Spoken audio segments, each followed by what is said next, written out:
I myself was there exactly 12 months ago today. So please would you all join me in standing for a minute's silence.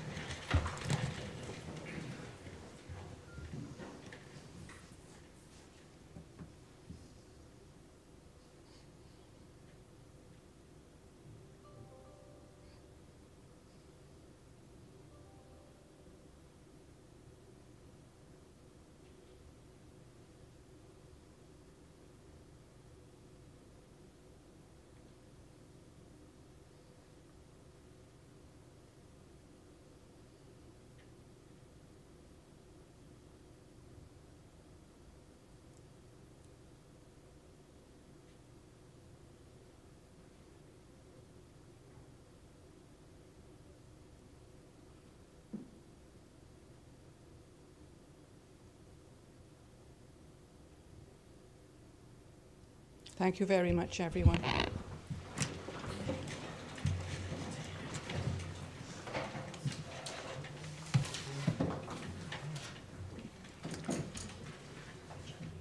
That in itself was very, very bad news for everyone who's been involved in it.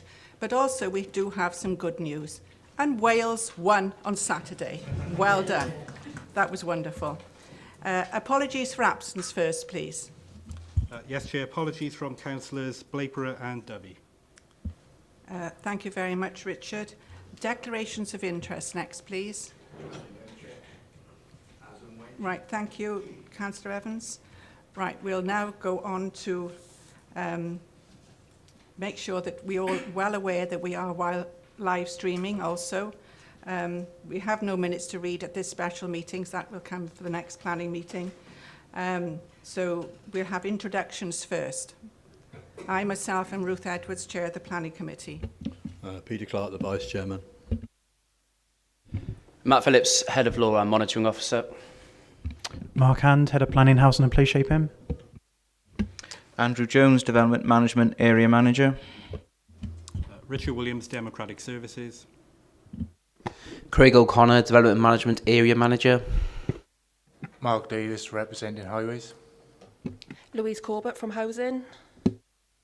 Right, thank you all very much for that. Before we do start with the application, our legal chap over here, Matt, would like to have a few words first. Thank you, Matt. Thank you, Chair. Ladies and gents, good morning. I know you've heard this from me previously at full council a few weeks ago, and my colleague John Rogers covered it at the last planning committee. But I just wanted to reiterate the point. This is, firstly, it's an unusual planning committee today, and Mark will go into the details of that in due course. But from my perspective, I'm just here to ensure that everyone is fully informed as to the fact that this is a new decision that you'll be making. Stand fast the oddity of that decision being indicative. It is to be made on the information in front of you. No one is bound by a decision they made previously. In order to avoid any accusation of predetermination, you should make that decision on the basis of the facts in front of you and the content of the discussion today. Thank you. Everyone clear about that now? Right, thank you. Well, I think it's over to you. Is it you, Andrew, or Mark? Right, thank you, Mark.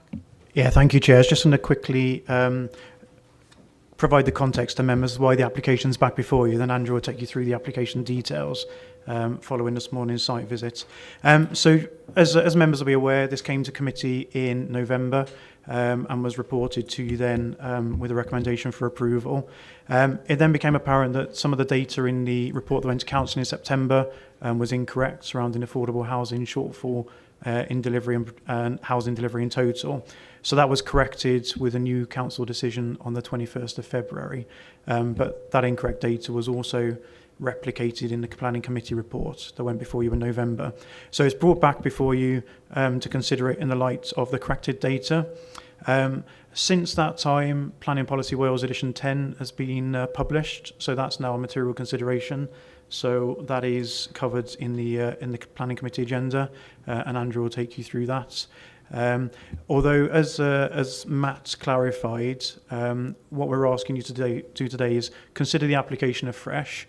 But as you'll be aware, it has been called in by the Welsh Government. So on the basis of the decision you make today, whatever that decision is, we won't be issuing a decision because the application is still with the Welsh Government for call-in. But it will set out what our stance will be for that call-in appeal process. So if you vote in favour of the scheme, that will be our position at the call-in appeal, or if you vote against it, that will be our position at the call-in appeal. So hopefully that's clear for you. If there's no questions on that, I'll hand over to Andrew to run through the application.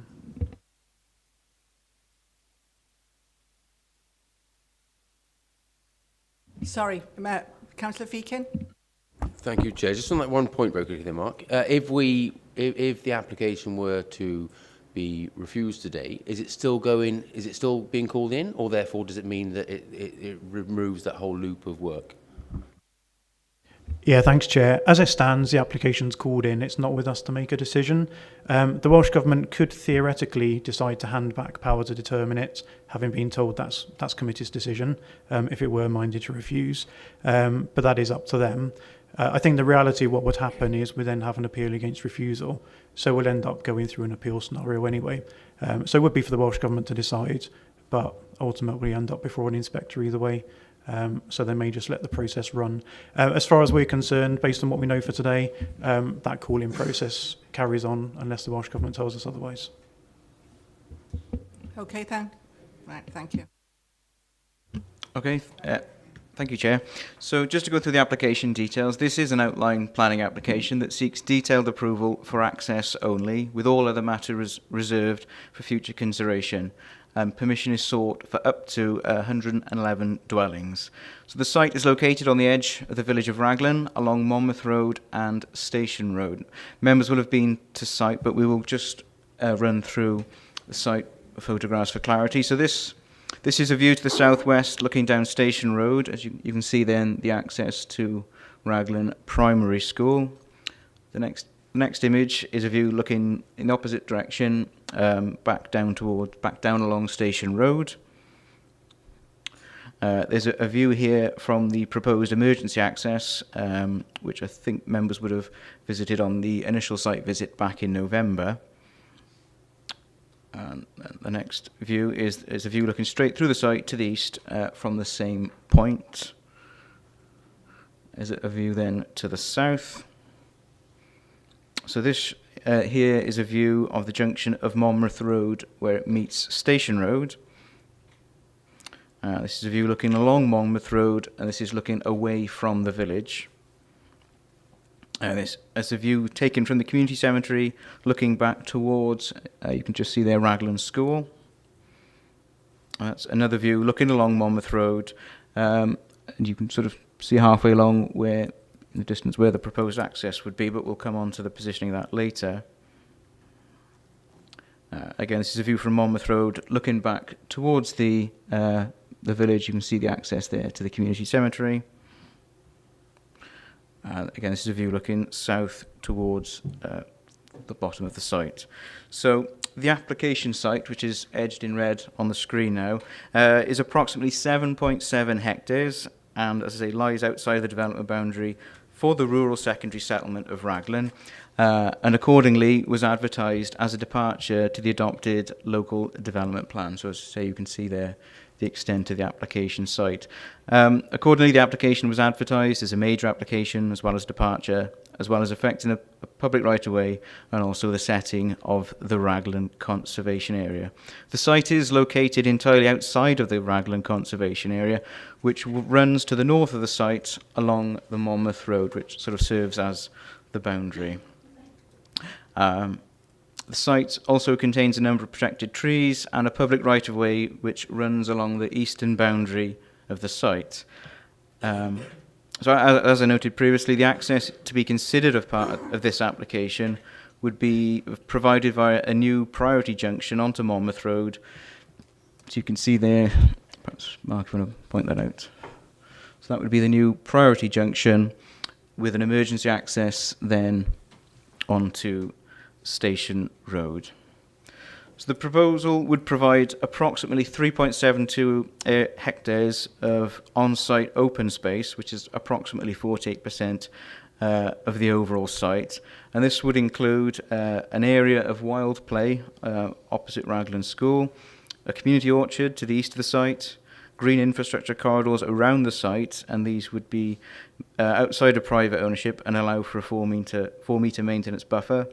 and an area of space next to the cemetery, and an attenuation pond in the most southerly corner, and a network of pedestrian links through and around the site, as you can see on that, would be provided also.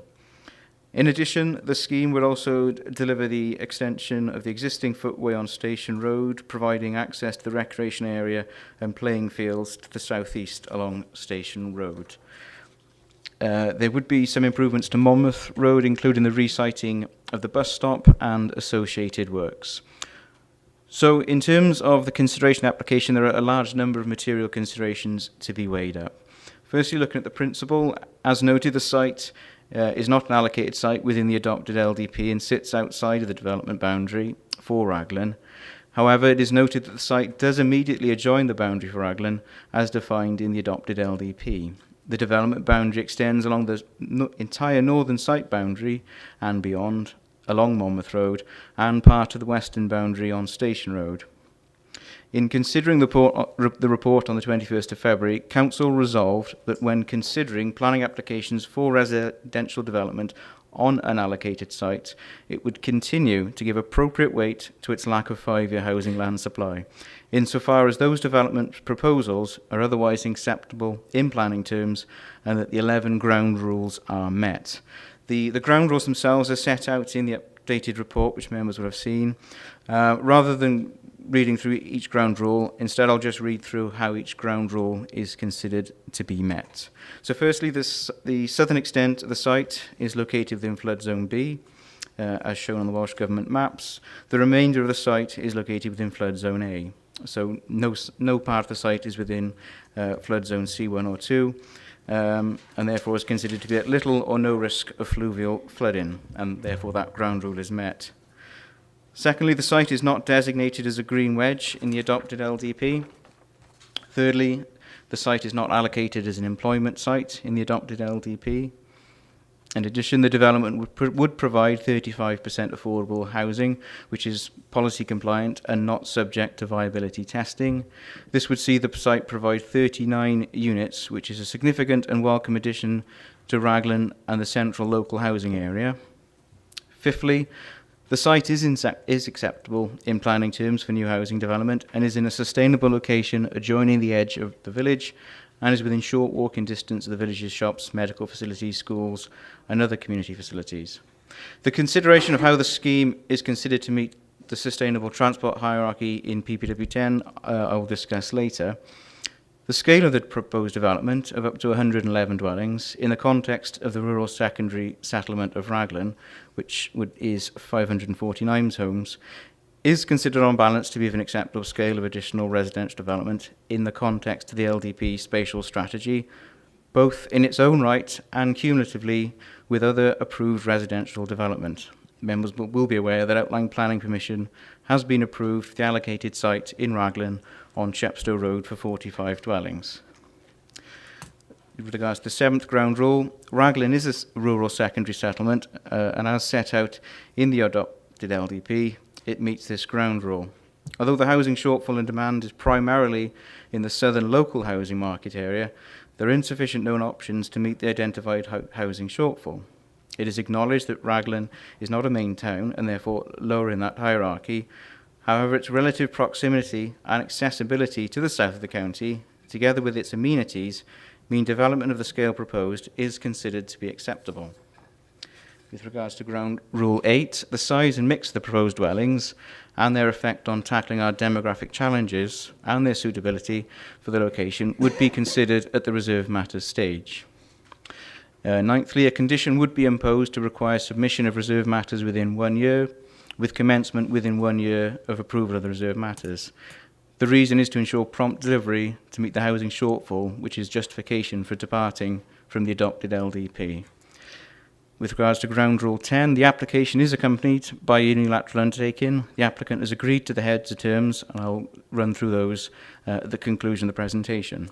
And finally, neither the identified housing shortfall of 504 dwellings by the end of the LDP plan period, nor the housing land supply shortfall have been addressed to date, and so the Council's decision of the 21st of February remains in place. Turning next to affordable housing, so as noted, the scheme would deliver full policy compliance with 35% of the dwellings being affordable. This would include 3 bungalows and 4 single-bed flats for old-age persons. It is also worth noting that information provided by Monmouthshire Housing Association that there are currently 86 applicants, households, who have been assessed as being in housing need and are currently waiting for social housing in the Raglan area, the longest person of which waiting for housing need has been registered since March 2015. Paragraph 4.25 of the recently adopted PPW 10 confirms that a community's need for affordable housing is a material consideration which must be taken into account in formulating development plan policies as well as determining relevant planning application. This reflects the importance of securing appropriate affordable housing provision in Wales.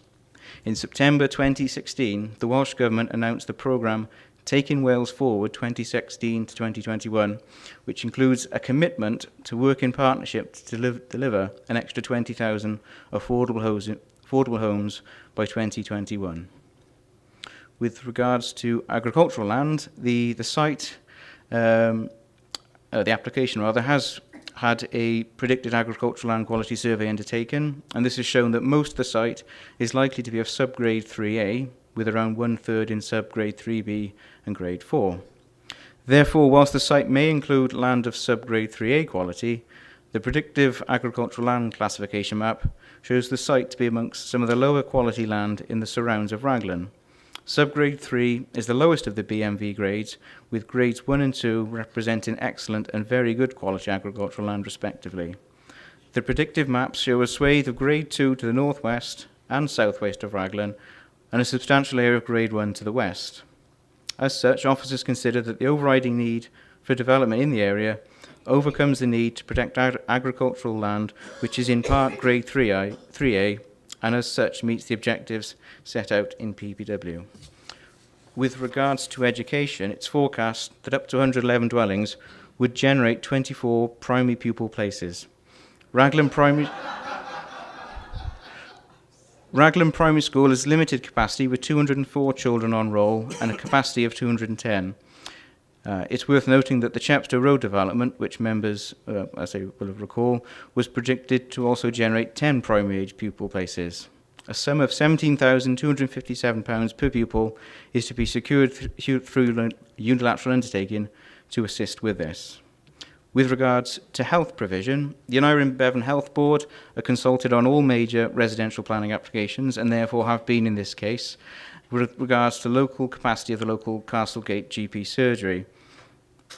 Aneurin Bevan Health Board have confirmed that they have no objection to the proposal. The Castlegate GP practice have met to consider the impact on capacity, and as stated in this particular case, the surgery can absorb the additional residents without the need to physically extend the surgery or its car park. With regards to green infrastructure and sustainable drainage, a number of the GI opportunities have been outlined earlier. The site would be bounded by GI corridors that would preserve and enhance existing planting, the only exception to this being the formation of a new main vehicle access onto Monmouth Road and the emergency access to Station Road. As stated, the master plan also makes provision for considerable public open space, which is appropriate given the edge of settlement context. In terms of connectivity, the site would retain and improve existing linkages. These would help to integrate the development with the existing village and would provide connectivity to several important destinations, including the village school, private nursery and playing fields. With regards to drainage, a drainage strategy has been provided and consultation with Welsh Water undertaken. Attenuation storage would be provided on site and could be provided within the subgrade of permeable paving or in the form of a pond, detention basin, swale or tank located in the lower southern extent of the site, as noted earlier. Subject to conditions requiring a detailed drainage scheme, no objection has been offered by Welsh Water. With regards to heritage impact, as I noted earlier, Monmouth Road to the north of the site forms the boundary to the Raglan Conservation Area, whilst within 3 kilometres of the application site there are 7 Scheduled Ancient Monuments, including Raglan Castle, as well as the Raglan Castle Registered Historic Park and Garden. Accordingly, a heritage impact assessment was submitted in support of the application. The document highlights the need for mitigation, which is to be provided through the retention of mature trees and provision of areas of open space. With regard to the impact on the conservation area, there are key views towards Raglan Castle, primarily along Monmouth Road, looking north. Views from the castle looking south will still be maintained, and the introduction of key areas of landscaping to soften these edges of the site will assist its integration into the wider landscape. Whilst details matters such as layout and the appearance of the dwellings, including materials, are reserved, for the reasons stated already, it is considered that provision of a site of up to 111 dwellings would not fail to preserve or enhance the Raglan Conservation Area. For these reasons, no objections has been received from either CADU or the Council's Heritage team. In considering landscape and visual impact, officers acknowledge that the site is sensitively located owing to its historic context and also for the purposes of the LDP because of its siting within open countryside. However, the development would allow for the retention of a large amount of the existing landscape features on site, including veteran trees. The most significant losses would be the section of hedgerow to facilitate emergency access off Station Road and the vehicle access from Monmouth Road, and the loss of semi-improved grassland within the site itself, as would be inevitable for any greenfield development. The site is considered to relate well to the existing settlement of Raglan by virtue of its location at the existing southeastern edge of the village, immediately adjacent to Station Road and Monmouth Road. The Green Infrastructure Master Plan discussed earlier provides acceptable mitigation and compensation. The strong green corridors that would be retained and enhanced along the site boundaries would assist the transition from countryside to the built form of the village. In terms of density, Criterion I of Policy DES 1 of the LDP requires a minimum net density of 30 dwellings per hectare. The proposal here would have a net density of approximately 28 dwellings per hectare. This lower density is considered appropriate, mindful also of the quantity of open space provided with the overall site and the edge of settlement location. With regards to highways, as noted earlier, since members last considered the application, PPW 10 has been adopted.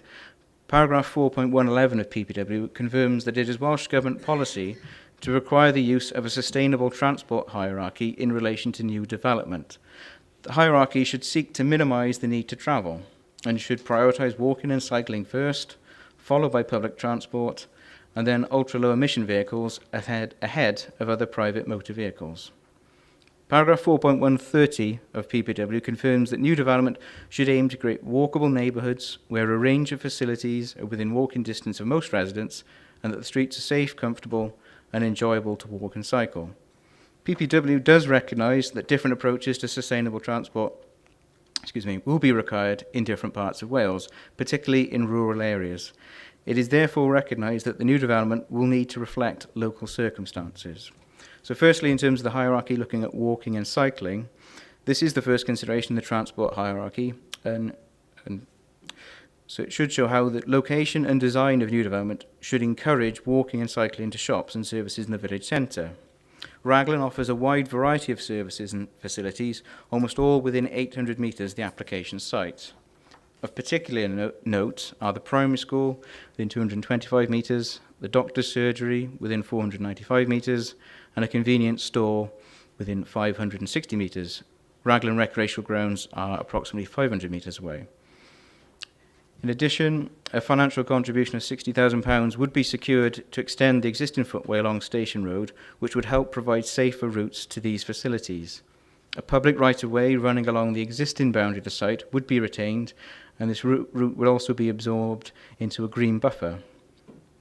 With regards to cycling, it is noted that National Cycle Route 423 runs along Monmouth Road, the northern boundary of the site, with connections north-east to Monmouth via Dingerstow and Wannerstow, and south-west to Usk via Raglan High Street, Usk Road and Monmouth Road. Turning next to public transport, accessibility to public transport is identified as the next priority in the sustainable transport hierarchy. Paragraph 4.116 notes in PPW 10 that in the context of rural villages, this could include consideration of whether new development could be located near a bus stop or enable improvements to the bus service. In this instance, the application is sited approximately 230 metres from existing bus stops, which are intended to be moved closer to the development as part of the contribution secured through the unilateral undertaking.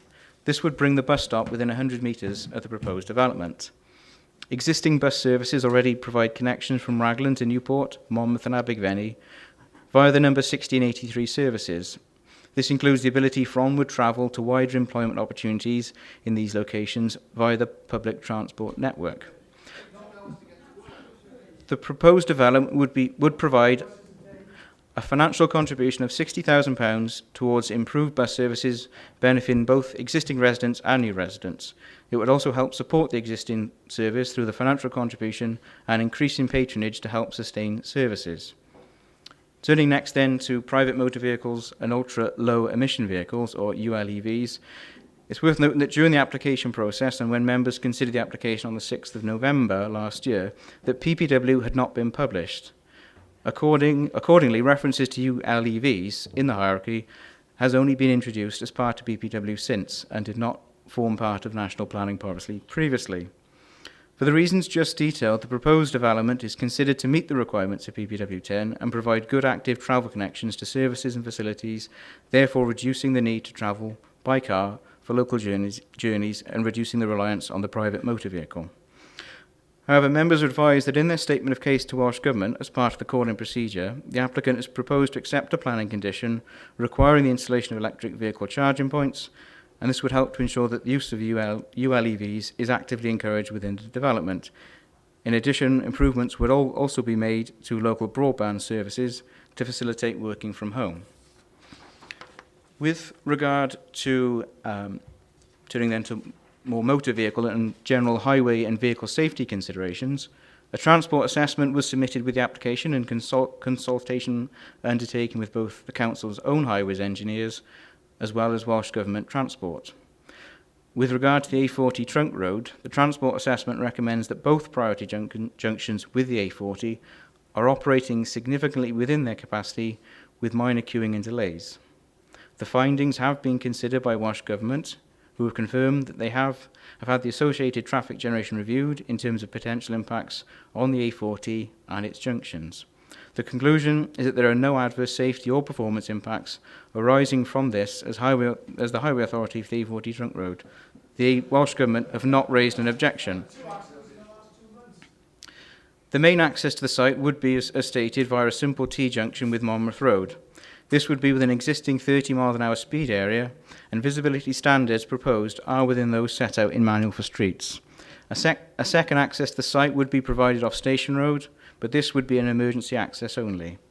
With regard to Station Road, as stated previously, a financial contribution of £60,000 is to be secured to enable the extension of the existing footway on Station Road, providing sustainable and accessible access to the recreational area and playing fields to the southeast along Station Road.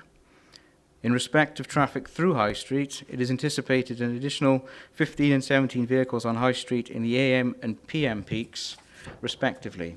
The Council's highway engineer has confirmed that these increases are acceptable. The transport assessment did identify that the right turn from Monmouth Road onto the A40 does increase by 42% in the peak AM times and 23% in the peak PM times. Although the percentages are high, the actual numbers are relatively low. Again, the Council's highway engineer is satisfied with the findings of the capacity analysis and that there is sufficient capacity to accommodate up to 111 dwellings. With regards to ecology, a Great Crested Newt mitigation strategy, dormouse mitigation strategy and ecological assessment have all been undertaken. Consultation has therefore been carried out with both National Resources Wales and the Council's own in-house ecologist. Additional information was sought from the Council's ecologist during the application process, which was provided. A dead ash tree would need to be removed. However, planning conditions would ensure a method statement for the safe removal of the tree is submitted and implemented. Other veteran trees would be retained and buffers will protect them from development impacts. This will also allow for nesting opportunities that exist to be retained and protected by buffers. A small owl nest was found in one oak on site. So as stated, no objection was provided by NRW or the Council's ecologist, and it is therefore considered that sufficient information was received to inform the planning decision subject to appropriate conditions. In terms of residential amenity, owing to the outlined nature of the application, with all matters reserved except access, details of the final number and location of the dwellings have not been provided and therefore cannot be considered at this stage. However, the Council's Environmental Health Officer was consulted and requested a condition to secure and implement a construction environment management plan This is in addition to a request by the Council's Highways Engineer for a construction transport management plan. The latter would include measures to control hours of work, dust, noise and other related nuisance, and would provide adequate safeguards to adjoining parties and the wider community, and thus there would be no need to duplicate the requirements through multiple conditions. In terms of objection, a large volume of representations has been raised in respect of a legal covenant on the land. Approval of planning permission would not overrule any legal covenants, nor do such covenants prevent granting of planning permission. The applicant has sought legal advice, and as detailed in the original officer report, the view was that the covenant had now expired. It is therefore not considered an impediment to the development of the site for residential purposes. In terms of timely delivery of housing, the condition relating to the submission of reserved matters within 12 months and commencement within 12 months of reserved matters applications secure that issue. In addition, objections have been raised to the issue and principle of the application being considered outside of the LDP. These are noted, however, the development does comply with the ground rules set out in the report approved in February by Council. With regards to the scale of the development, the site is considered by officers to be a logical rounding off of the village. Whilst it is not insignificant as a proportion of Raglan, it would remain a modestly sized village. The site is within easy walking distance to the primary school, shops and associated amenities in the village, and the additional patronage would support the sustainability of these services and facilities. In conclusion, therefore, it is recommended that Planning Committee reaffirms its in-principle support of the proposed development to inform the Council's position at the call-in appeal, and similarly that it notes and endorses the position regarding the sustainable transport hierarchy. The officer recommendation remains that planning permission be granted, subject to conditions and subject to the unilateral undertaking, with heads of terms as previously agreed in November. For the sake of clarity, I will just run through the heads of terms as set out in the signed unilateral undertaking. So the first would be that 35% of the total units to be affordable. Secondly, is £60,000 towards the improvement of local bus service, and £60,000 to enable the extension of the footway on Station Road, providing sustainable and accessible access to the recreational area. £30,000 towards the improvement of Monmouth Road footway, including the resiting of the bus stop and associated works. A combined off-site recreation and play contribution to be provided at the rate of £2,356 per dwelling to cover the cost of improvements to one of the following local community facilities: either community hub facilities on the former primary school site, the existing local equipped area of play at Prince Charles Road, or access to and support of a new play provision in the vicinity of the existing multi-use games area behind Raglan Surgery. A commuted sum to be agreed for the management of the open space and wild play area, unless these are maintained by a private management company. As stated previously, £17,257 per pupil towards the shortfall of places to improve facilities at Raglan Primary School. And finally, to enter into a Section 278 agreement under the Highways Act. And that concludes the presentation. Thank you, Andrew, and I think Mark wishes to say something now. Thank you. Yeah, only very briefly, Chair, just to make it clear to members, in the addendum to the report that you've had published, it clarifies two extra conditions which relate to the electric vehicles and the broadband, but also a couple of other amendments to conditions from the original report. So what we're recommending to you is that amended set of conditions. Thanks. Thank you, Mark. We have several speakers here today, and I don't know if the public were aware at the back. I'm wondering who's left in Raglan this morning, but a lot of the committee did visit the site earlier on this morning also, and a lot of us had been there before. We have the local member, I think, who wishes to speak first. Thank you. You have 10 minutes. Sorry, 6 minutes in total. And you can have then later on 2 more minutes to sum up. Thank you, Councillor. Thank you, Chair, for allowing me to address the Planning Committee. And although this is déjà vu, for those of you who don't know me, I'm County Councillor Penny Jones and I represent Raglan Ward. Members will know that I've supported the LDP plan-led process that gives the public full involvement, and that I've supported the proper provision of affordable housing. However, this site for 111 houses in Raglan is completely contrary to the LDP in its timing, scale and location, and there are better options for affordable housing, such as smaller and more sustainable developments. Regarding affordable housing, Ground Rule 7 deals with the location of new developments, and the officer report stated that although the housing shortfall and demand is primarily in the southern local housing market area, there are insufficient known options to meet the identified housing shortfall. This statement is incorrect, as the Council report on the 21st of February stated in paragraph 5.6 that all the LDP strategic housing locations will come forward in time. And the issue of the lack of housing land in Monmouthshire is because strategic housing allocations are being developed far slower than predicted. This begs the question, why hasn't this been addressed? The Council have owned sites that have not yet been developed. An example of this, 270 houses in Mega, but even the LDP site for 45 houses in Raglan, which does at least have a 35% affordable housing requirement, but this too has still not been developed. The fact remains that no houses have yet been built, and that due to viability issues, the affordable housing contributions are sometimes reduced from 35 to 25%, thereby reducing the number of affordable housing per development. Turning to Ground Rule 8, this requires that the size and mix of the proposed dwellings is both suitable for the location and seeks to address our demographic challenges. The officer report said in February this ground rule is complied with, even though it clearly isn't, because they also state that the issue won't be addressed, rightly, until the reserved matters stage.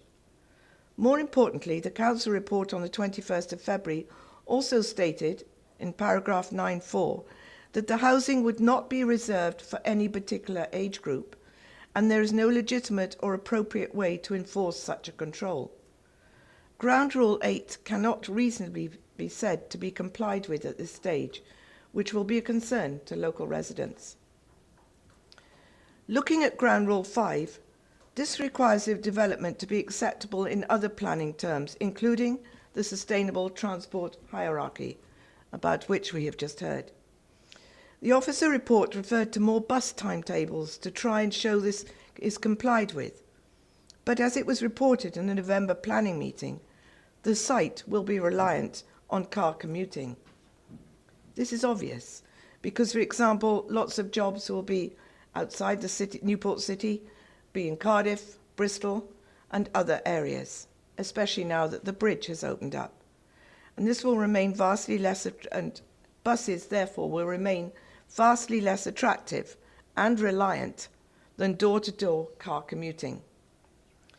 Clearly, the sustainable transport element of the ground rule is not going to be met. But more importantly to me, more traffic will be forced onto the dangerous A40 junction. I've campaigned about these dangers for years and know that there have been more accidents since the November planning meeting, including one highly publicised one in the last few weeks, which involved young children on the old Monmouth Road junction.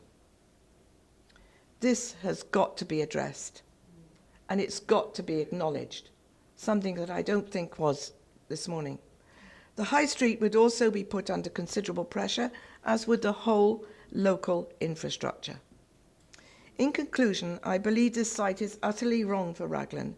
It fails to meet at least 3 of the ground rules, and I urge members to instruct officers to oppose the site at the forthcoming call-in inquiry and to seek to get the application refused.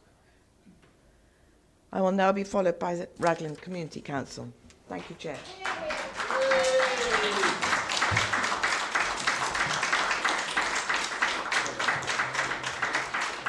Thank you. Thank you. We now have a speaker as the clerk, I do believe. Is it Councillor Brian Willett? Chair. Sorry? You're the chair of the Community Council? Please state your name and you have 4 minutes. Thank you. Good morning, members. I'm Brian Willott, Chair of Raglan Community Council. I also thank you, Chair, for letting me speak today. I wholeheartedly endorse what Councillor Jones has said.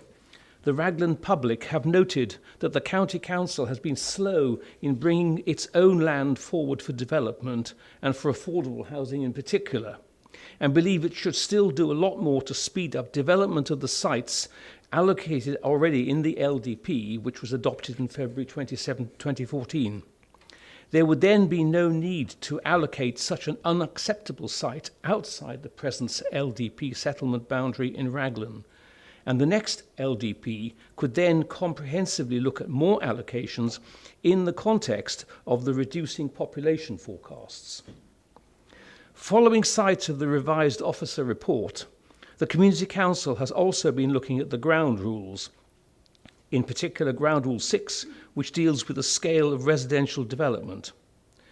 When the 111 houses in this application are added to the 45 already approved for Chepstow Road, the resulting increase for Raglan of 28%, or nearly a third, really cannot be said to accord with the LDP Spatial Strategy Policy S1, which directs, and I quote, a small amount of new housing development to the rural secondary settlements of Usk, Raglan and Pepperclenny. At the 6th of November Planning Committee, Mark Hand described the level of growth for Raglan as subjective. As elected members, we restate our view that a 28.4% level of growth cannot reasonably be described as a small amount of new housing development. And it is misleading to try and dismiss such a concern because it is subjective. Ground Rule 6 is clearly not complied with.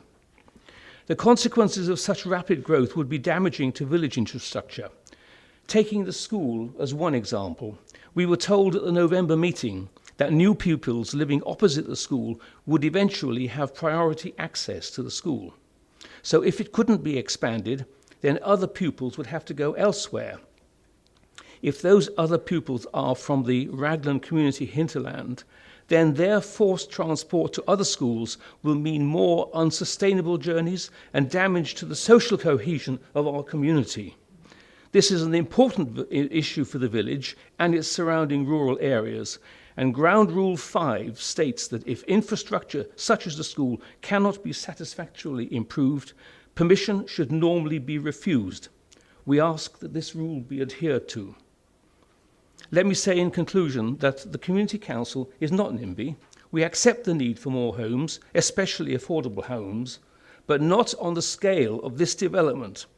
We worked very closely with the County Council in preparing the current LDP. But if it is to be effectively ignored and the so-called safeguarding rules are blatantly overridden, the reputation of the Council and the integrity of the planning system will be damaged. Please stick to the LDP and reject this planning application. Thank you. Thank you very much.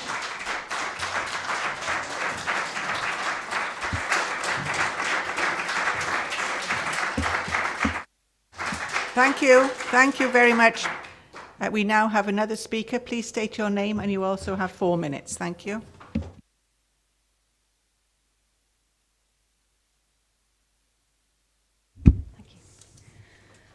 Good morning. I'm Helen Ronchetti, and I'm the Secretary and speaking on behalf of Raglan Village Action Group. And I add my thanks to you, Chair, for this opportunity to speak. My group welcomes the fact that the LDP target figures have belatedly been corrected, although an earlier response to our concerns about the accuracy of the figures, which were first raised to the planning officers in November, could have enabled the Planning Committee to consider the application afresh at the 4th of December meeting before the Welsh Government call-in. As it is, we're in the unusual situation of attending a meeting where you, as elected members, are considering the application afresh, and yet you are unable to make an actionable decision. Nonetheless, my group still very much hopes for your support in opposing the development, given that the now corrected housing target figures are far lower than first reported, and there is a very real option to speed up the delivery of many readily available housing plots in the county, which are surely preferential in planning terms, not least because they are within the agreed and properly informed local development plan. In common with our representatives who have also spoken today, we share the view that the new site does not meet several of the ground rules and would like to emphasise Raglan's heritage and sense of place. Ground Rule 5 says development must be acceptable in planning terms, which, as stated in Planning Policy Wales 10, includes the historic environment, the importance of conservation areas and their setting to the character of place, and their value to cultural identity, economic vitality and local distinctiveness. The proposed housing development will destroy Raglan's last remaining link with the open countryside.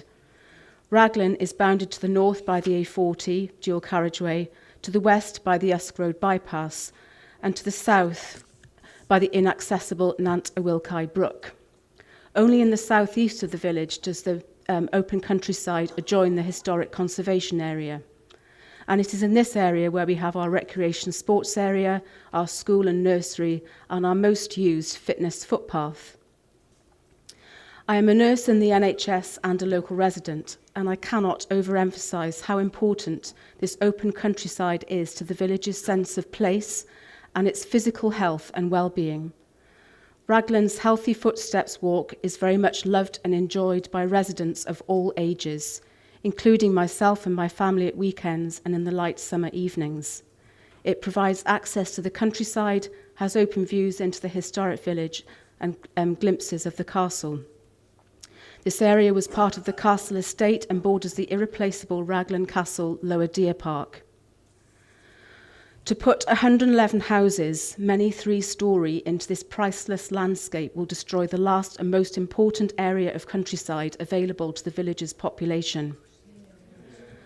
Lastly, I would like to make reference to the views of local residents. We are not against new housing, but want to work with planners ensuring that it is right for our village.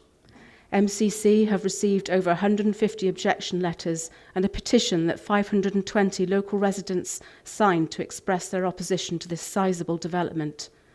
And certainly at the action group meetings and village events, the sense of disbelief is palpable. I wonder if the mistaken references in the developer's submission to Monmouthshire City Council and Raglan Town Council are mistakes or an awful prediction of how things will be if this scheme is approved. Please join with our community in resisting this scheme. Thank you.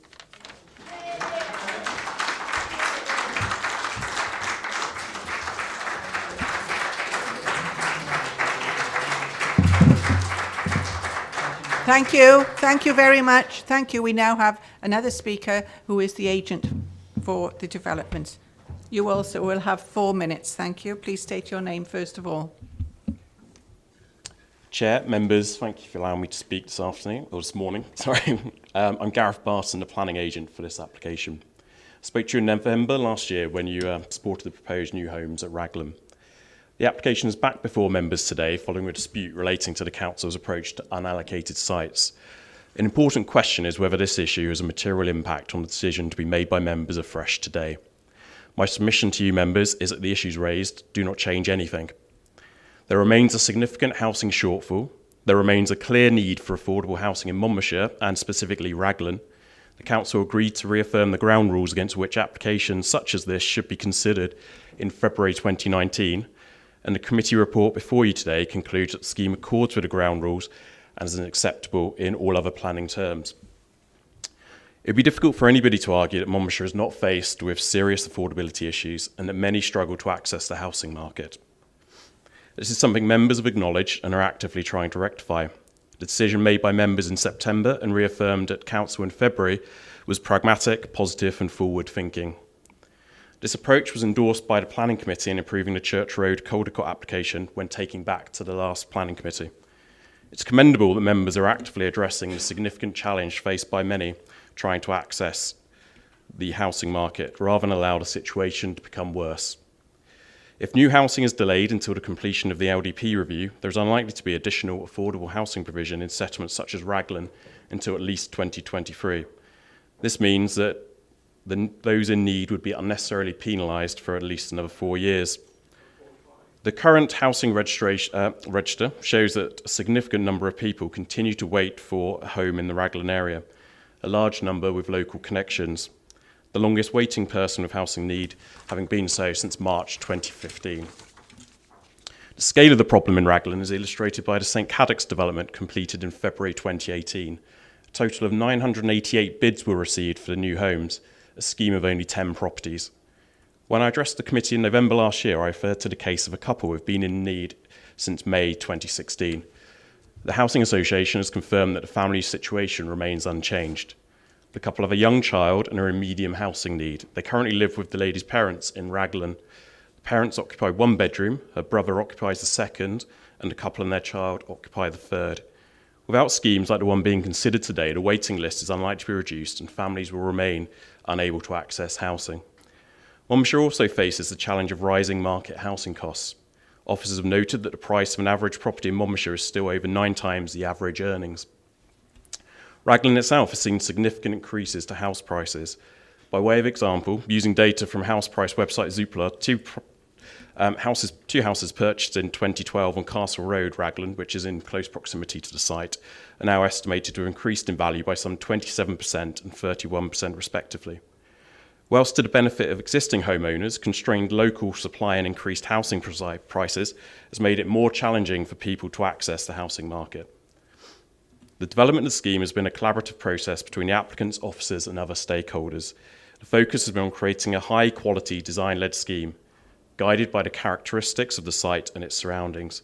Members will note the significant amount of green space given over and its sustainable location near to the village centre. The committee report confirms that the scheme accords with new national policy. It also notes that the applicant has embraced new sustainable transport policies, including committing to providing opportunities of electric charging across the site. The development will also provide for £800,000 of planning contributions, which will benefit existing and new residents. This includes a significant financial contribution, which is expected to be critical to the delivery of the new village hall in Raglan. £60,000 to support and improve existing bus services connecting Raglan to the surrounding area, new footway which is much needed on Station Road, and significant contributions to primary school places. In conclusion, whilst the final decision is with the Welsh Ministers, I would ask members to reaffirm its support for the application in line with the officer's recommendation. Thank you for your time. Thank you very much.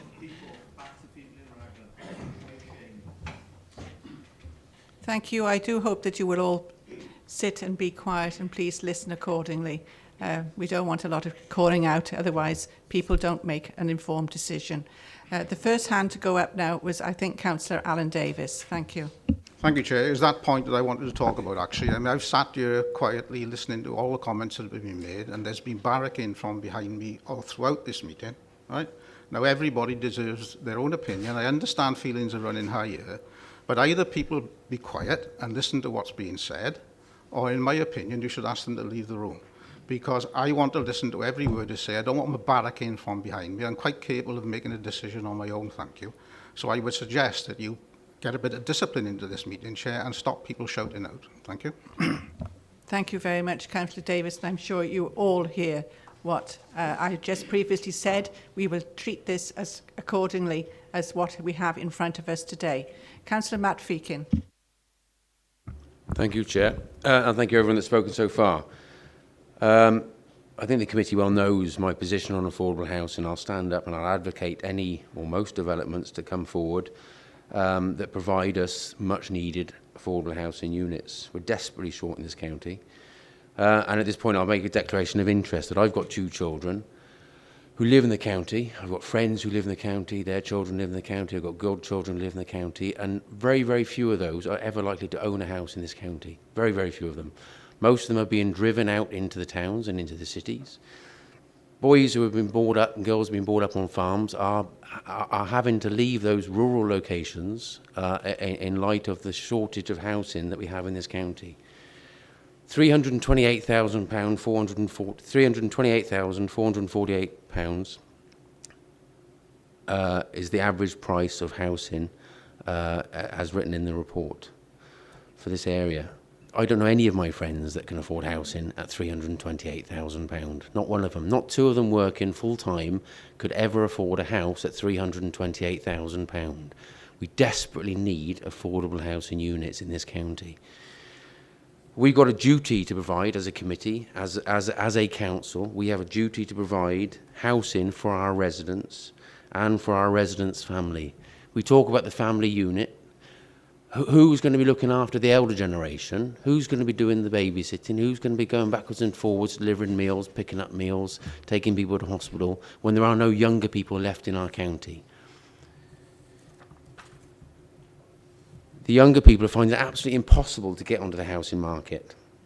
And if we're not very careful, our policies and possibly the weight of the Welsh Government is going to start driving all of our younger people out of the county. There will be no one left.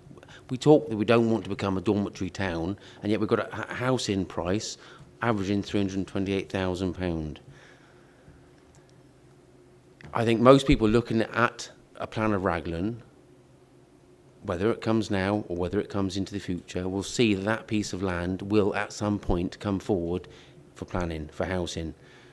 Whether it's now or whether it's in the next LDP, it's already been put forward as a proposal for the next LDP, is a matter for another discussion maybe.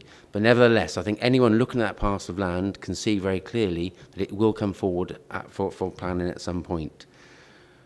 When it comes forward next time, if not this time, will it come forward with 35% provision? Bearing in mind that viability will then be a very significant and play a very significant part of that development proposal as it comes forward. I would hedge my bets right now and say no, it won't, because as SUDS, I would say quite categorically that site will probably not provide any more than 20% affordable housing next time it comes forward, because of the direction of travel that Welsh Government have taken us down.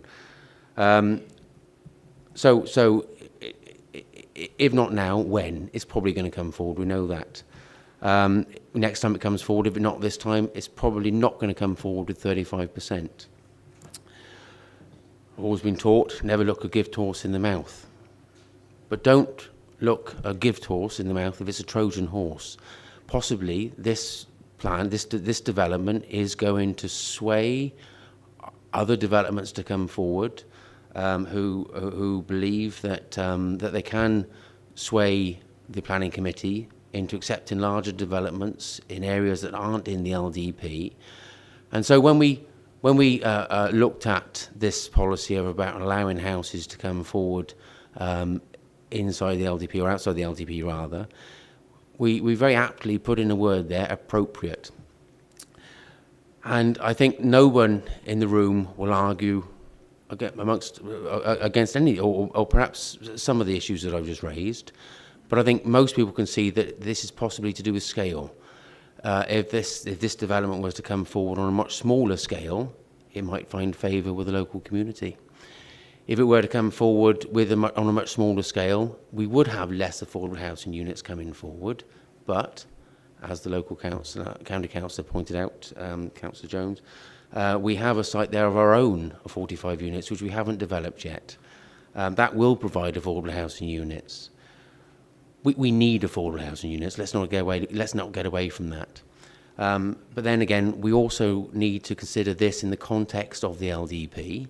I personally think that the LDP isn't doing its job if it's not delivering the amount of housing units that we say it's going to be delivering. I believe that wholeheartedly. Should we foist upon a community an increase in their housing by 20% or 30%, 18% if you like, or 28% if you like, whichever way you want to look at it. If we were to go to Monmouth and say we're going to add an additional 2,500 houses on the edge of Monmouth, I think most people will see that that's a ridiculous proposition, a completely ridiculous proposition. So for me, we need affordable housing. We definitely need affordable housing, but this has to come back to scale. It has to look at the scale. It has to look at the scale of the proposal that's before us. For me, the scale, it's possibly too big as it stands. If that was to come forward as 30 units, still providing 35% affordable housing on an element of that land, it might gain favour in my view. That's only my view. It might gain favour in the local community's view as well. But as it stands right now, I can't support this application, notwithstanding my long-held views and determined views on us providing affordable housing for this county and for us providing housing full stop for this county. We desperately need it, not just in the south of the county, not just around Abergavenny, not just around Llanfoist. So I would propose that we defer this application pending the Welsh Government's review, and that would allow the applicant possibly to come forward with a more appropriate development in scale. Thank you, Chair. Thank you very much, Councillor Feakin. Mark, yes? Sorry, Chair. I just wanted to comment on the deferral suggestion. As members know, the application's called in, so that process is continuing. So I would urge you to make a decision today in terms of what your stance is, rather than defer it, because we need to be able to present that stance at the call-in appeal process. So a deferral today will mean that we don't know what the council's stance is for that process that started and is carrying on. Right, thank you, Mark. Matthew? Can I come back then, Chair, and can I propose that we refuse the application today? Thank you, Councillor Feaking. Could I have some clarity from you, Mark, where we used to have land adjoining settlements, and that used to be called an exception site, and it all had to be affordable. So why couldn't that sort of come into that sort of bracket now, and you'd have had a smaller number, and they would have been an exception site, and it would all have been an affordable, and obviously then it would have been rural application for those in the locality that would have been higher up in the hierarchy to qualify for one of those houses. That policy still exists. You can still have a rural exception site that's 100% affordable. They tend to be of a smaller scale, as you suggested. I think in terms of what's being delivered via the LDP at the moment, 3 units in Tintern, maybe one other scheme, or the 4-unit scheme we looked at the last meeting. The reality of whether they come forward or not is down to viability and commercial aspects. So with this, you've got 35% affordable, 65% market housing, which helps fund those other community provisions.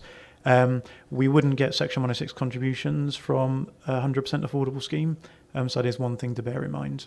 Because that's not the Section 106, the purpose of that is looking at the infrastructure needs caused by the development and offsetting that. But with affordable, we wouldn't get 100% affordable, wouldn't get what we're being offered on this now. Thank you. It sounds a bit like a sprat to catch the mackerel to me. I know Raglan very well indeed, and I know how I voted last time, and I expect you all also do. But I would have been happier with 30 to 40 houses and not this large number. And as I would question as well about the value of that land, because most of the farms around there were dairy farms, and to have a good dairy farm, it has to grow good grass. So I do question that as it being a grade 3. Councillor Alan Davis again, and I'll kick Councillor Brown, then Councillor Giles, and then Councillor Harris. Thank you. Thank you, Chair. We obviously have some very vocal objectors here today, but we shouldn't lose sight of the fact that they don't represent everybody in Raglan. And if you look at page 22 of the report, there are a number of letters of support there saying that the geographic location of Raglan is superb, offers affordable housing for future generations, good for commuting and business in general, would allow young people to move back to the village. Raglan needs new housing to bring in young families to the village and rebalance the age distribution of its population. It is unreal to expect the village not to change. Need housing to support demand. Believe the village can sustain the volume increase. Consideration should also be given to the age demographic in the village, which is undoubtedly growing older. There is such a poor choice of housing in Raglan and the surrounding area. The council must ensure that the 35% affordable housing is delivered. And if you read the report fully, there is comments earlier in the report about the desperate need for affordable housing within Raglan itself. So let's not lose sight of the fact that this is not 100% people in Raglan who don't want this development. And we've approved a development in Church Road, very similar, right? Because we desperately need affordable housing. I can see no objection in planning terms to this application at all, and I will be supporting the application. Thank you, Chair. Thank you, Councillor Davis. Councillor Louise Brown at the back there, please. Yes, thank you, Chairman. I'm looking at this from a different perspective. I think I do appreciate the need for affordable housing, but I do have concerns about its location, particularly when I came back from site and had a very frightening experience joining the A40, where I went into the middle carriageway. Unfortunately, the councillor I was following was on the right-hand side, so there was room for me to get in the middle carriageway. And if there hadn't been, I got the choice between going in the back of that car or being hit by the traffic coming along on the A40. And my heart went into my shoes at that particular point. So I do understand the road safety concerns, as it was very much illustrated to me this morning. Looking at the policy that we are supposed to look at in terms of transport, I mean, I think basically walking, cycling, then followed by bus transport and car. I think I would say that the officer has made a very good attempt to cover this particular policy, which is in the new planning policy document, edition 10. But I think it's a little bit like trying to fit a square into a circle. I mean, it doesn't actually fit, because practically, if you look at what it's suggesting that you'd take a 50-minute bus journey into Newport and then go elsewhere, whereas if you were actually commuting from there, and it did actually say accessibility to the south of the county, Newport is about 20 miles away, Cardiff is 32 miles, and Bristol is 31 miles. If you go into Newport, you risk, there aren't major employers in the area, so these are the main areas of employment. If you're going towards Newport, then you've got to meet that very dangerous junction that I came across this morning. And if you're going to Chepstow, basically to go to Bristol, you will join the St Lawrence's Road, because I did an AA route to say how to get from there to there. And basically the St Lawrence's Road is actually normally queued up at peak times right to the racecourse roundabout. So they'll be coming off the Itten Road at the same place. Last night on the TV, it said that traffic had already increased with the tolls going by 10% or 10% to 12%, and it was predicted in the next 5 years it would go up by 25%. So we're actually having a point where, you know, the infrastructure, and it all goes round the High Beach roundabout. The accessibility to the south of the county is so that people can actually commute into Bristol.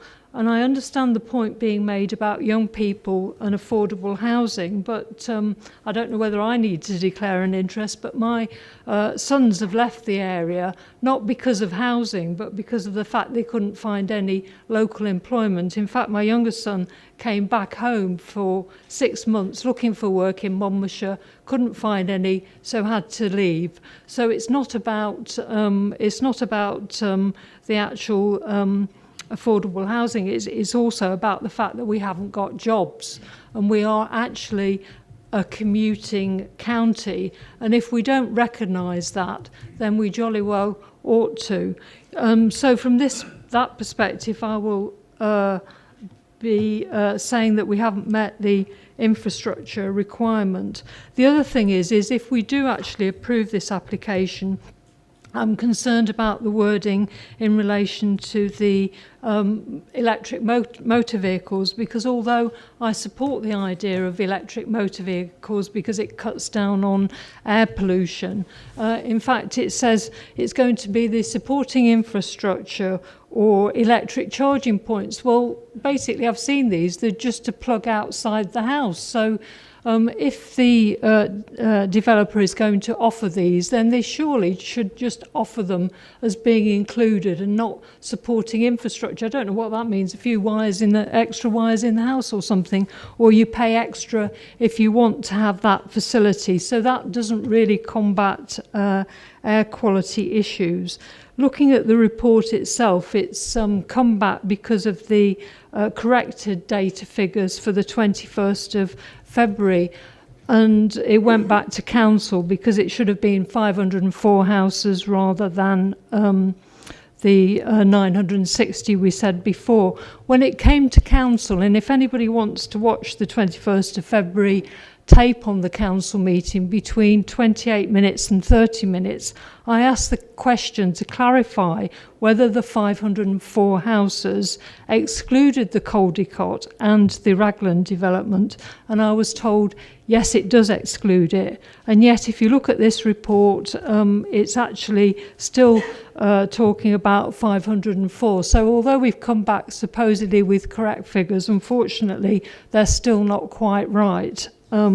So I think, you know, that's something that also needs to be borne in mind. When the report actually came back, when I looked at the tape for this application last time, it actually said that the land was grade 3A and 2/3 of the land were that type. Well, if you look at the new planning policy document edition 10, it does actually say that you shouldn't be using prime agricultural land unless there's an overriding need for development.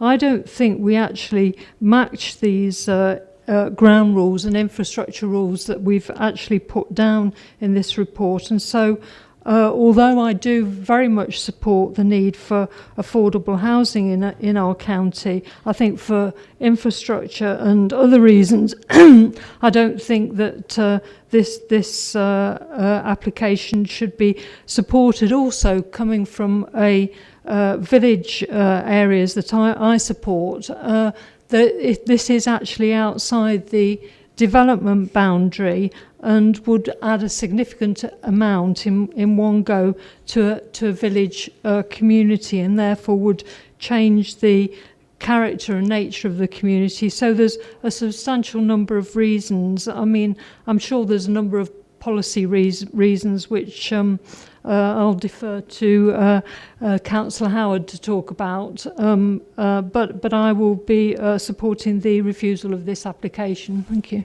Thank you, Councillor Brown. I believe Mark wishes to come in here to clarify something. Thank you. Yeah, Chair, could I just pick up on the comment about the figures? So to be clear, it's exactly the same as with the Church Road application.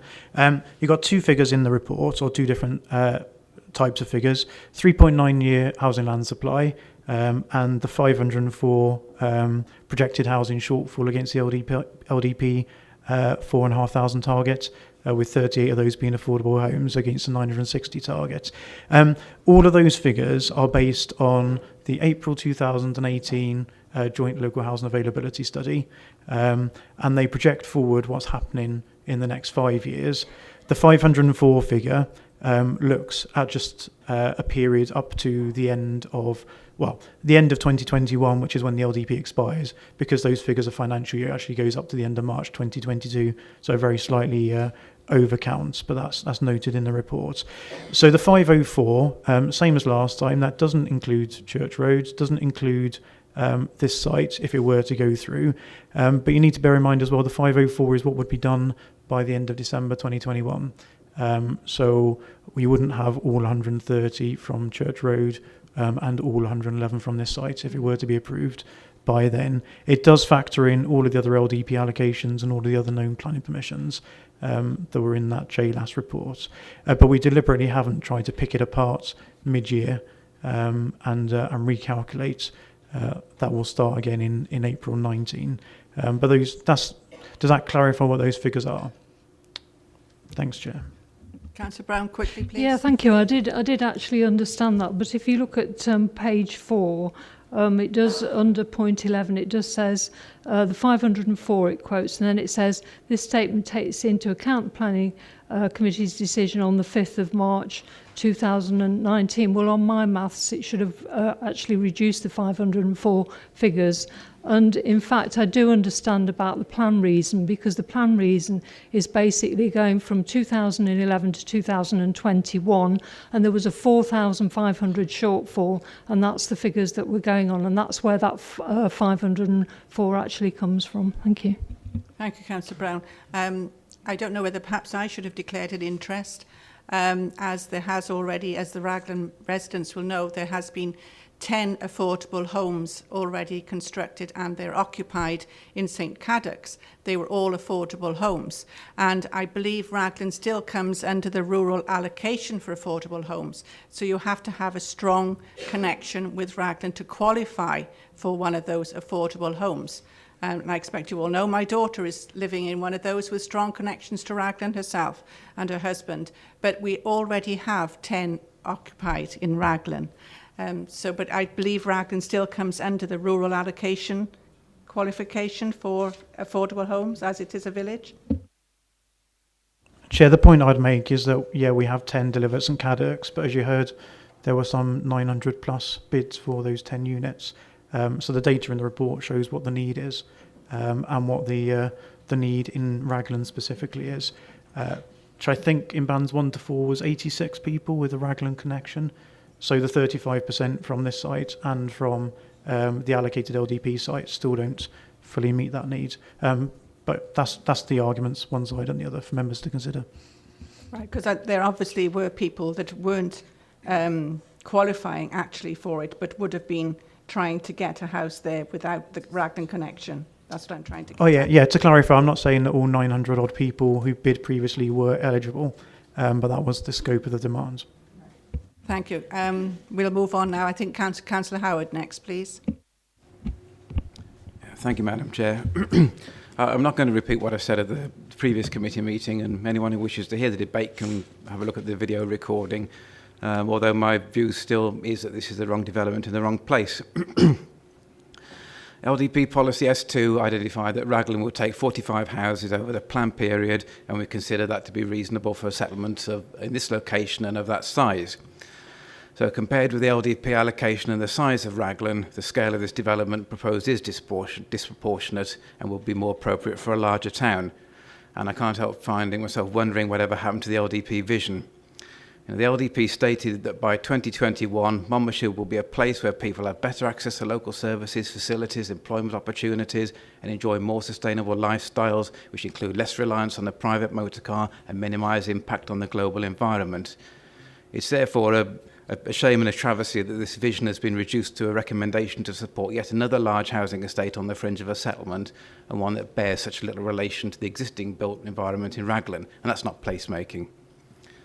Andrew has referred to the ground rules that we adopted at Council for determining unallocated sites. I again refer to point 6, which states that the scale of the additional residential development will be considered within the context of the LDP spatial strategy, both in its own right and cumulatively with other approved residential development. The first issue I have is that the interpretation of this rule has been ludicrous, since the proposal before us is nearly 3 times the size of the LDP allocation. Any sites that come forward should fit our criteria, but it feels like the ground rules are being twisted to make them fit the proposed scheme. Secondly, as picked up by the Welsh Government, Raglan is not a sustainable location, and whilst there is a range of local services and a school, public transport is limited to sporadic bus services. Since employment sites and secondary school provision are some distance away, there is no doubt that development would generate commuting by private car and be contrary to policy S16, recognised by PPW10 and PPW9 before it. We also now know that the shortfall in housing is nowhere near as great as it was previously made out to be, and where there is a shortfall, this has largely arisen as a result of development not happening in the south of the county and, embarrassingly, on the council's own sites. I hear the agent's comments about a local family in need of an affordable dwelling, and would suggest that perhaps he would like to work with one of the RSLs on bringing forward a smaller 100% affordable housing proposal, which would be helpful. I also hear the comments of my colleague to my left and agree that we can't just vote for anything that includes the magic words affordable housing and put aside other material concerns. Otherwise, we might just as well bin our planning policy and encourage a development free for all. Therefore, I'm convinced that there's no overriding need to develop this site, and there are no exceptional circumstances exist to justify a scheme of this size in a small village like Raglan. House prices in Monmouthshire are not going to be affected one iota by flooding the county with market housing, either now or as part of a new LDP. And anyone who thinks that we can give consent to enough volume of properties so that they become genuinely affordable to purchase needs their head examined. I therefore second the motion that the committee should indicate it would be minded to refuse the application as being contrary to LDP policies S1, S2, S16 and H4. Thank you, Councillor Howard. Councillor Roger Harris next, and then Councillor Powell. Thank you. Thank you, Madam Chair. Fascinating arguments so far. Arguments against why we shouldn't do what we have in front of us for Raglan, but I didn't notice quite the same vociferous arguments when Church Road in Caldicott was up before us. So it would be rather good if we could be consistent. Yep, I'm speaking now, so you know it's my say. So interestingly, the strategic housing sites we have in the LDP, we laid down as a full council in the same way as we laid down as a full council the ground rules that we've approved recently in February. We laid down ground rules that in parts of the county, in the north there'd be 35% affordable housing, in the south 25% affordable housing, and I am struggling to remember which of the strategic housing sites that we've proposed have not been downgraded by the developers who suddenly come along and say, oh, I'm very sorry, but there are problems here and we can no longer give you your 35% or 25%. As it stands at the moment, we haven't got our 5-year housing supply of land, 3.9 years, which enables developers to come along, as they have done, for example, in Church Road, in Lamvoist, and now in Raglan, to say, we want to bring forward sites outside the LDP because you know we have a right to do that because you haven't got the adequate supply of housing. So so here we are. What we do get with these exception sites is no ifs, no buts. We are going to get 35% affordable housing, and if anyone in the county says that we have got enough affordable housing in the county, then I just won't believe them. If you look also at the 186 new households proposed with this site and the other site in Raglan, it represents an increase of 22.1% of the total when added to those households already on the electoral roll for Raglan Ward. So it depends how you interpret the figures as to what percentage, as usual, in any situation you come up with. As I say, we've recently discussed Church Lane in Caldicott, and we agreed as a committee that the 11 ground rules were actually comply with, and I believe, looking at what we already have here, that the 11 ground rules also apply to Raglan. If you look at sustainability, if you think about it, there are very few places within the county that honest and truthful sustainability figures would ever apply. So just to end, Madam Chairman, I will be supporting this application.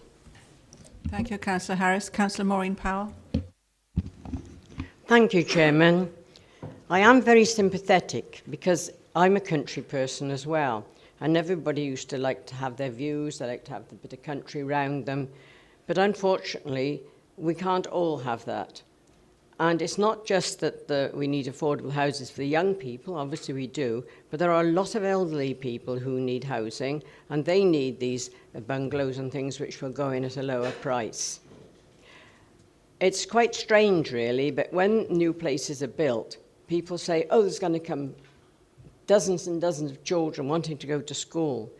But more often than not, those children come from families that are already in the area, people who are living with their in-laws or they're renting, hoping to find somewhere to buy, and it doesn't bring all that amount of children in. I think the lady here usually answers that for me, isn't here today, of the officer. But we've got to look at it in a more open manner, because it's all right to say, I want this, but look back over the years and the number of places, in Abergavenny, for instance, where there's been a housing, little housing place, and they've asked for more houses, and they've protested like mad about it out on the Mardy on the road there, and then they've got their houses, and then there's another one coming up like this one in Raglan, and those people that have moved into there as the newcomers who nobody wanted, they're the ones protesting again against the next lot. And we've got to be more unselfish and realise that people do have to have houses to live in. Councillor Louise Brown said about there being no employment. It's surprising how many jobs there are about if you don't mind what you do and if you look for it. And recently on the news, it's been saying that immigrants aren't going to be allowed to come into the country unless they're being paid £30,000 a year. And that's going to cause even more jobs available. And there are more jobs available if you look for them. I've never been out of work in my life. It's always looked for me. So I know it's going to be unpopular, but I do feel that we need this development, and I should be supporting it. Thank you. Thank you, Councillor Powell. Councillor Murphy, did you signal to speak or not? Yes, Chair, thank you. No site is ideal, and there's very well thought out arguments as to why this one isn't. I know there was some comments made about the amount of houses that's been built so far and the design of these houses. And I don't know how we can comment on the design of these houses because it's an outline when we don't know what the designs are going to be, so I can't accept that. And there's been mention of the 45 house site. Well, that will be coming forward soon. It's just a capacity issue within the team here that's delayed that. We've given over 1,000 houses permission recently, all of which have been, well, virtually all of which have been in the south. And a lot of the developers have been hanging on to sites, choosing not to build them until recently. And of course, they're all coming along now because they can see the opportunity of selling them because of the movement from Bristol. So there's an awful lot of issues all come into play here. And we've got to be careful to try and keep a cool head, I think, because none of us like to see the countryside being gobbled up. I certainly don't. But there was a point made earlier about the fact that this site will come forward anyway within the LDP. I think that's probably right. I don't necessarily think that's a reason to approve it now, but nevertheless, it is a consideration.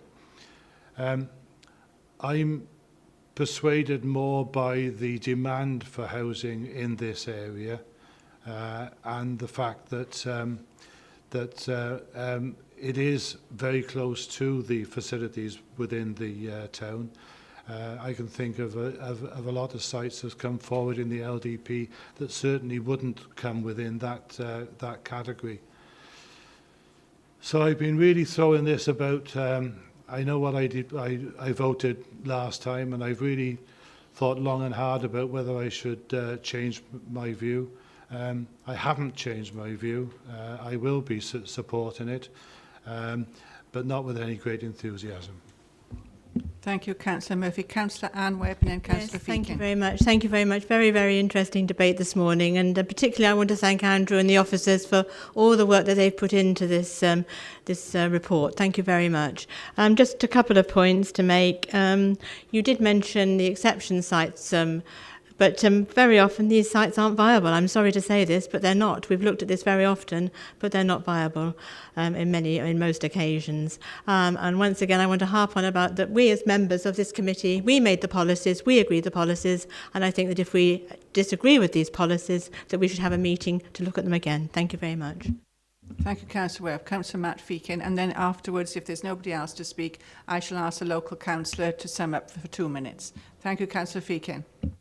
Thank you, Chair, and thank you for allowing me to come back. I really do appreciate it.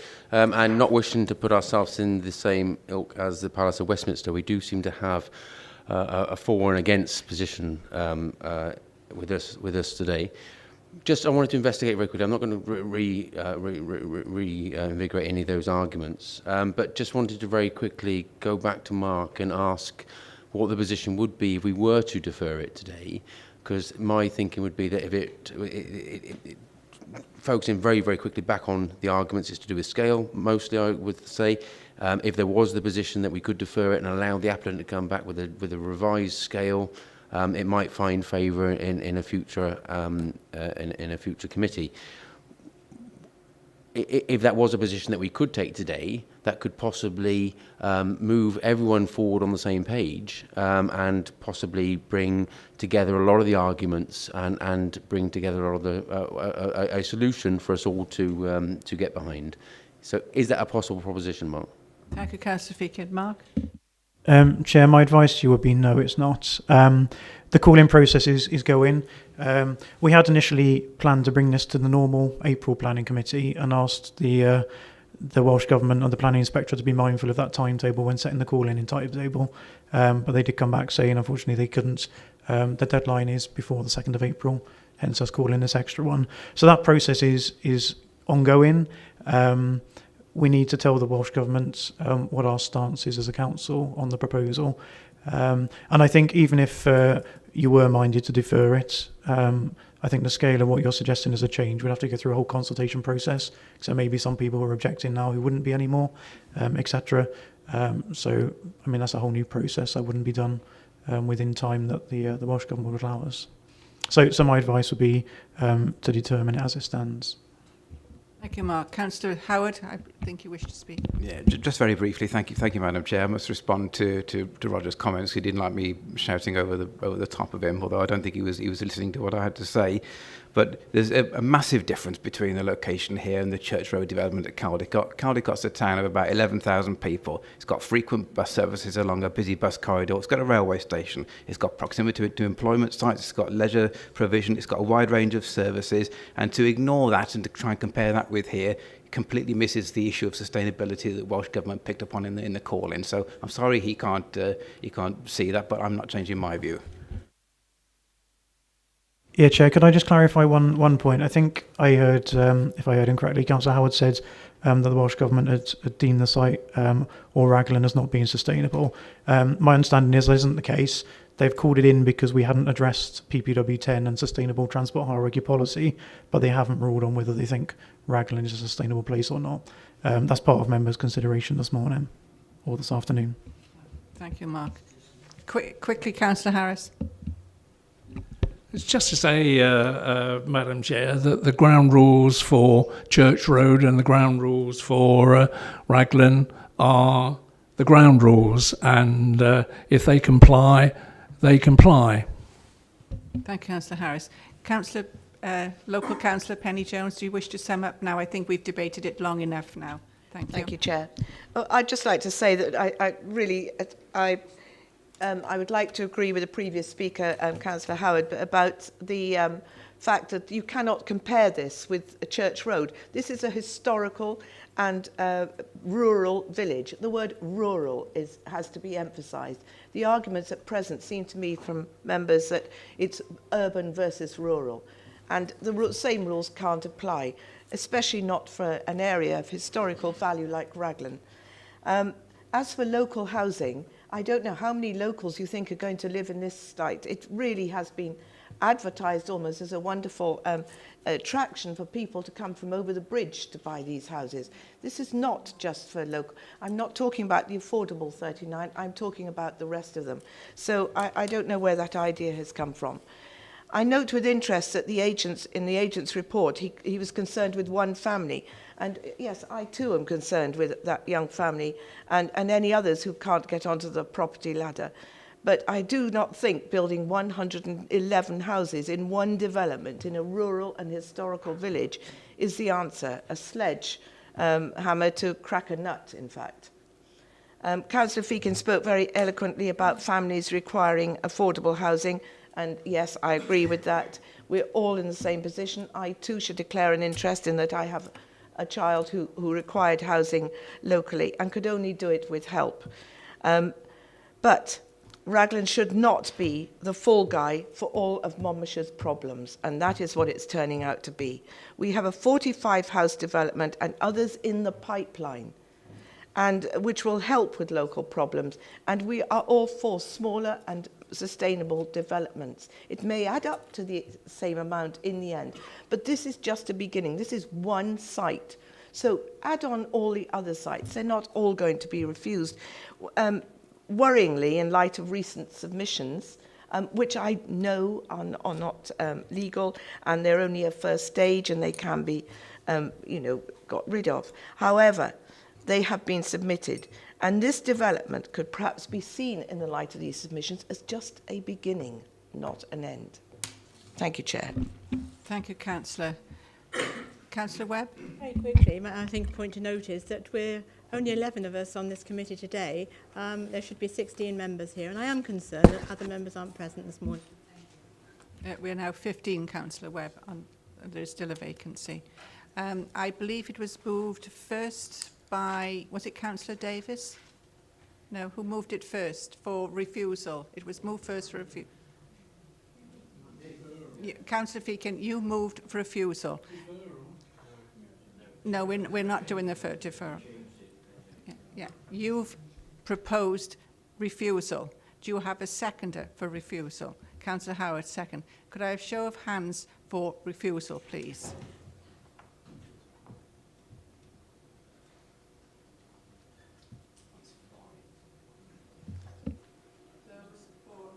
Sorry, those to accept the proposal? Could I have a show of hands, please? 5.